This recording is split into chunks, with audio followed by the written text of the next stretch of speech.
Bismillahirrahmanirrahim. Assalamu alaikum. I hope you all are fine and staying safe and happy. I am your Pakistan Studies teacher, Miss Farheen, and I welcome you all to your Pakistan Studies class. So, my dear students, जैसा कि आप जानते हैं कि हम chapter number 5 water resource और उसकी management के बारे में पढ़ रहे हैं। तो लास्ट चैप्टर में हमने पाकिस्तान के इरिगेशन सिस्टम को यानी कि उसके आबपाशी के निज़ाम को पढ़ा था। ठीक है, तो जब हम आबपाशी के निज़ाम की बात करते हैं तो सबसे पहला ख्याल हमारे ज़हन में नहरी निज़ाम ही आता है ना। तो पाकिस्तान के नहरी निज़ाम को आज हम जरा डिटेल से डिस्कस करेंगे। ठीक है, इसके मुख्तलिफ पॉजिटिव एस्पेक्ट्स क्या हैं, नेगेटिव एस्पेक्ट्स क्या हैं, क्योंकि आपको ये सुन के कंफ्यूजन हो रही होगी कि शायद हम इसको पहले डिस्कस कर चुके हैं। ठीक है, पहले हमने ओवरऑल पाकिस्तान के इरिगेशन सिस्टम को डिस्कस किया था। आज हम सिर्फ पाकिस्तान के नहरी निज़ाम के ऊपर एक नजर डालेंगे। ठीक है, ऐसे लो अंडर डिस्कशन है discuss the canal system in Pakistan, यानी कि पाकिस्तान का जो नहरी निज़ाम है उसको हमने डिस्कस करना है।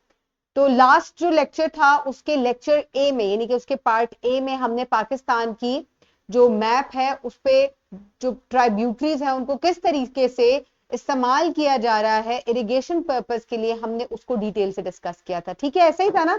और हमने जो डिवीजन की थी कि पाकिस्तान की जो रिवर ट्राइब्यूटरीज है, इंडस रिवर ट्राइब्यूटरीज है, 90% पानी जो है वो प्रोवाइड कर रही है इरिगेशन के लिए।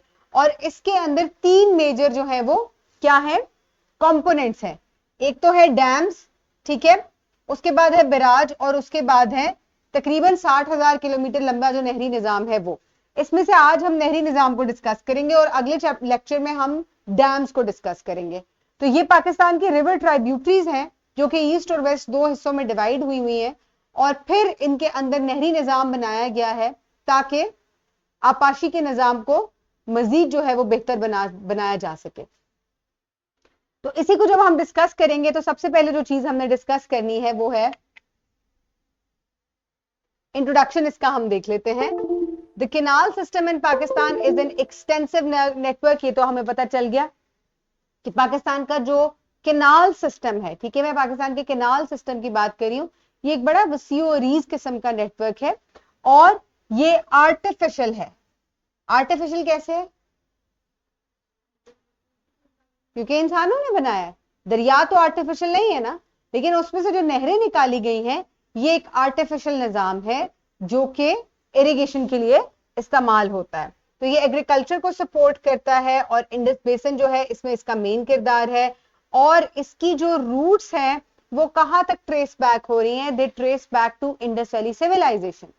ठीक है, इंडस वैली सिविलाइजेशन के दौरान भी ये जो इलाका है इंडस रिवर का, यहाँ लोग एग्रीकल्चरल के जरायों से मुंसलिक थे, एग्रीकल्चर के ऑक्यूपेशन से मुंसलिक थे और उस वक्त वो बड़े जो है वो बेसिक किस्म की पानी का उनका इरिगेशन का तरीका था। लेकिन आहिस्ता आहिस्ता जैसे जैसे आबादी बढ़ती गई, फिर आप सिर्फ एक दरिया के किनारे तो नहीं रह सकते, पीछे तक जाती गई, तो फिर क्या हुआ, नहरी निजाम को बेहतर बनाना पड़ा। तो इसमें अगर हम सबसे पहले बात करें तो हम वाटर सोर्स की बात करते हैं। तो ये जो प्राइमरी वाटर सोर्स है इन नहरों का वो क्या है? वो है इंडस रिवर। और फिर इसके अंदर जो ईस्टर्न ट्राइब्यूटरीज हैं उनका एक बड़ा मेन किरदार है। क्यों सिर्फ ईस्टर्न ट्राइब्यूटरीज का मेन किरदार है?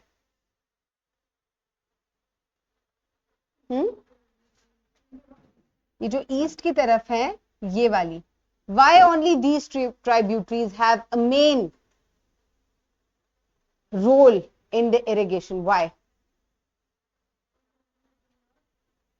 इसलिए क्योंकि ये इलाका प्लेन है, प्लेन एरियाज है ना, तो प्लेन एरियाज ज्यादा बेहतर होते हैं एग्रीकल्चर को सपोर्ट करने के लिए। तो ये वजह हो गई। तो diversion weirs and barrages manage the flow into the canals. अब इसके अलावा इन्हीं कैनाल सिस्टम को कंट्रोल करने के लिए क्या चीज इस्तेमाल की जाती है? बैराज जो है वो बनाए जाते हैं नहरी निजाम में, दरियाओं के दरमियान में। और फिर पानी को किस नहर की तरफ मोड़ना है, किस नहर में कम पानी चाहिए, किस नहर में ज्यादा पानी चाहिए, वो बैराजेस के थ्रू कंट्रोल किया जाता है। फिर उसके अलावा बड़े बड़े डैम्स जो हैं वो भी रिवर्स के ऊपर बनाए जाते हैं ताकि पानी को स्टोर किया जाए। ठीक है, अभी हम सिर्फ जो है वो कैनाल सिस्टम के ऊपर ही बात करें।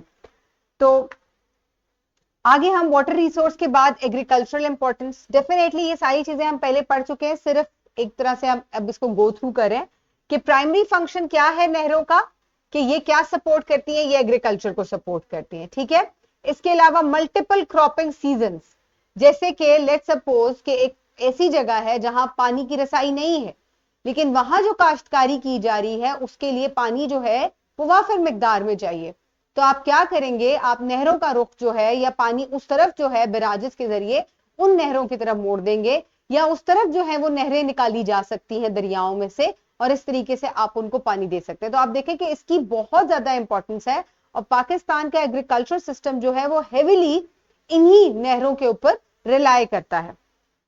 And supports crops such as wheat, rice, cotton and sugar cane crucial to Pakistan economy.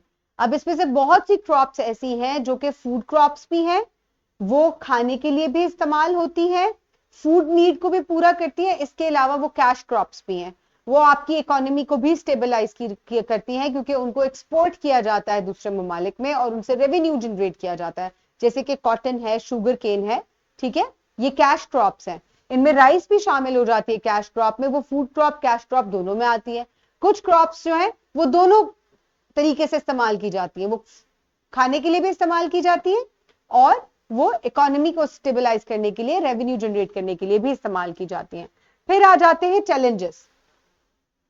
अब इन्हीं कैनाल्स के क्या चैलेंजेस हो सकते हैं? सबसे पहले तो सेमोथोर का एक चैलेंज हो सकता है, ठीक है।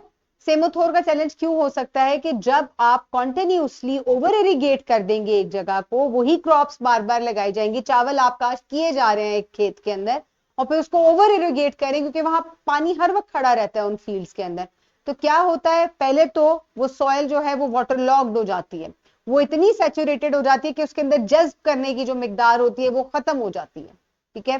फिर उसके बाद क्या होता है, जब पानी वो एवापोरेट करता है तो वो पीछे नमकियात छोड़ जाता है, और इस तरीके से ये सैलिनिटी जो है ये इसके बाइस बनती है, ठीक है। तो इस तरीके से सेमोथोर या वाटर लॉग या सैलिनिटी जिसको कहते हैं, वो जो है एक बहुत बड़ी एक चैलेंज है, जो कि कैनाल सिस्टम की वजह से जब आप ओवर इरिगेट कर देते हैं क्रॉप्स को, तो वो एक मसला जो है वो आपको सामने आ सकता है।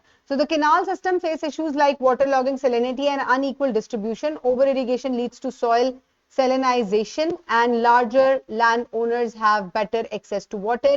ये हमने प्रीवियस लेक्चर में भी डिस्कस किया था कि कुछ लैंड ओनर्स जो है उनको पानी की बेहतर जो है वो फराहमी होती है, कुछ जो दूर दराज इलाकों के छोटे किसान होते हैं उनको इतनी फराहमी नहीं होती। तो एक तरीके से आप कह सकते हैं कि ये जो है रिसोर्स को एक्सप्लॉइट करना भी हो गया और ये इनइक्वालिटी भी हो गई। उसके बाद मॉडर्नाइजेशन एफर्ट्स जो हैं वो भी होनी चाहिए। Pakistan is modernising the canal system to improve infrastructure, water management practices and efficiency. Many dams and barrages within the system also generate hydro power. अब इस कैनाल सिस्टम को, क्योंकि ये बहुत पुराना, मैंने आपको बताया था, ये इसमें से बहुत सारा कैनाल सिस्टम जो है वो अंग्रेजों के जमाने का, जब वो यहाँ आए थे तो ये तबका बना हुआ है, ठीक है।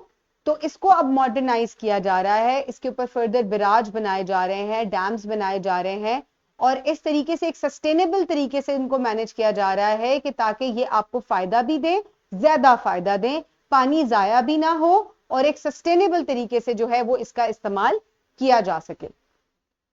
उसके बाद आ जाते हैं एनवायरमेंटल इंपैक्ट्स, ठीक है। अब एनवायरमेंटल इंपैक्ट्स क्या है कि canal system impacts the environment affecting river flow, aquatic habitats and sediment transport, ठीक है। अब इस पे से कुछ एनवायरमेंट इंपैक्ट्स भी होते हैं कि जब आप ये बैंक्स जो हैं इनको पक्का कर देते हैं तो इसकी वजह से जो है वो पानी जज्ब नहीं हो पाता, और जब ओवरफ्लो होगा तो वो बाहर भी निकल सकता है, इनकी वजह से जो है आसपास के इलाके फ्लड हो सकते हैं।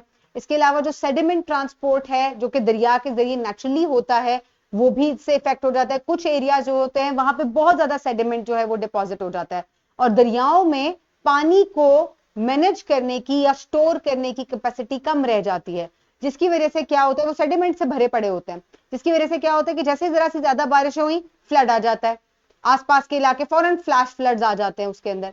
तो ये कुछ ऐसे तरीके हैं। इसके अलावा एक्वाटिक लाइफ जो है, जाहिर है जो भी आप आर्टिफिशियल काम करेंगे वहां कोई ना कोई प्रॉब्लम जरूर होंगे। तो आजकल पाकिस्तान इसको मॉडर्नाइज करा है, मॉडर्नाइज तरीके से इसको एग्रीकल्चर को या इरिगेशन सिस्टम को मॉडर्नाइज करने की वजह से बहुत से सस्टेनेबल मेथड्स हैं जो कि यूज किए जा सकते हैं, जो कि जिनका मिनिमम इंपैक्ट हो एनवायरमेंट के ऊपर, ठीक है। तो ये आज का बड़ा सिंपल सा लेक्चर था, इसमें से बहुत सी चीजें हम प्रीवियस लेक्चर में ऑलरेडी डिस्कस कर चुके हैं। अब हम क्या करते हैं अब हम जल्दी से वर्कशीट की तरफ चलते हैं और थोड़ी सी वर्कशीट को इधर ही जो है वो डिस्कस कर लेते हैं।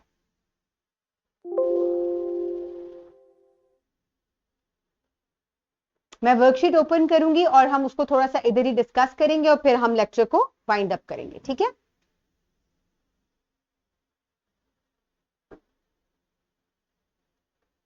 अच्छा, अब ये देखें, ये आपकी दोनों वर्कशीट्स हैं, उर्दू इंग्लिश दोनों हैं।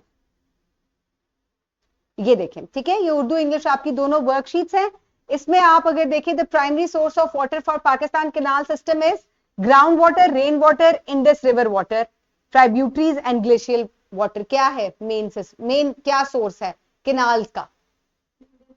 Indus river and it's tributaries. Very good, simple हो गया। उसके बाद है what is the main purpose of Pakistan canal system? क्या बिजली जनरेट करना है, रेन वाटर है, एग्रीकल्चर एंड इरिगेशन है, ठीक है, वेरी गुड। अच्छा जी, उसके बाद which of the following is not a challenge faced by the canal system in Pakistan? Water logging, salinity, unequal water distribution, rapid river flow। Rapid river flow यानी कि पानी का दरियाओं में तेज बहाव, वो तो तेज बहाव नहीं होगा, वो तो ऑलरेडी रुक जाएगा, तो that is not a challenge, ठीक है। उसके बाद which river is not a part of Indus river system? Ravi, Sutlej, Yamuna, Chenab. Yamuna, very good.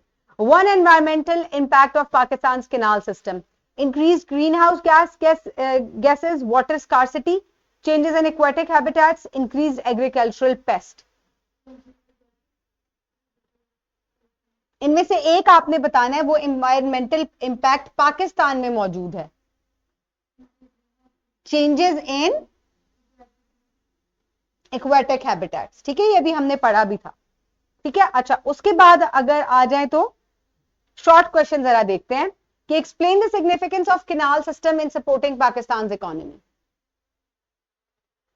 कैसे आप कहेंगे कि कैसे पाकिस्तान की मईशत को जो कैनाल सिस्टम है वो सपोर्ट कर रहा है?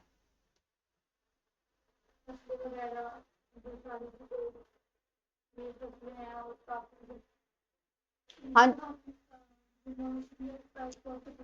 बिल्कुल बिल्कुल। Any kind of seasonal crops can be grown because the water is present, ठीक है। तो जब पानी आपको चाहिए तो उसको कम ज्यादा करके आप किसी भी किस्म की क्रॉप्स को ग्रो कर सकते हैं, which can support the economy of Pakistan, ठीक है। आप हर तरह की कैश क्रॉप, फूड क्रॉप जो है उसको ग्रो कर सकते हैं। अच्छा, उसके बाद identify two major crops that benefit from the canal system in Pakistan. कोई सी दो के नाम बता दें।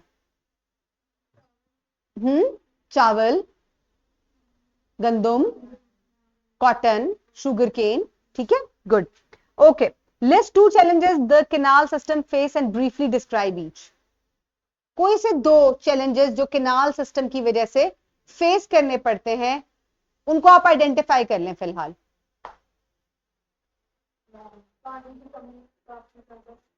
वाटर स्कार्सिटी एज सच इस तरह से नहीं हो सकती, लेकिन आप ये कह सकते हैं कि वाटर लॉगिंग एंड सैलिनिटी जो है वो एक बहुत बड़ा मसला है। इसके अलावा inequality in the distribution of the land, यानी कि some land owners have more access to the waters, ठीक है, and lands which are more near to the canals, right. उसके बाद है what modernization efforts has Pakistan taken to improve the canal system? They are making dams and barrages within this system, ठीक है, and trying to generate electricity out of them, ठीक है। और barrages further आप बनाएंगे तो उससे क्या होगा कि आप further पानी के बहाव को कंट्रोल कर सकेंगे, ठीक है। So this modernization is being done by the Pakistani government या पाकिस्तान के जो एग्रीकल्चरल इदारे हैं वो इसके अंदर ये वाली जो है वो मॉडर्नाइजेशन कर रहे हैं। सो ये आज का सिंपल सा लेक्चर था, आई होप कि समझ आया होगा, ठीक है। कल इंशाल्लाह या नेक्स्ट लेक्चर में हम इंशाल्लाह डैम्स को डिस्कस करेंगे। चैप्टर जो है बहुत सिंपल सा है, रीडिंग जरूर कीजिएगा, रीडिंग जो है वो बहुत इंपॉर्टेंट है, ठीक है। Have a great day, thank you so much and Allah Hafiz.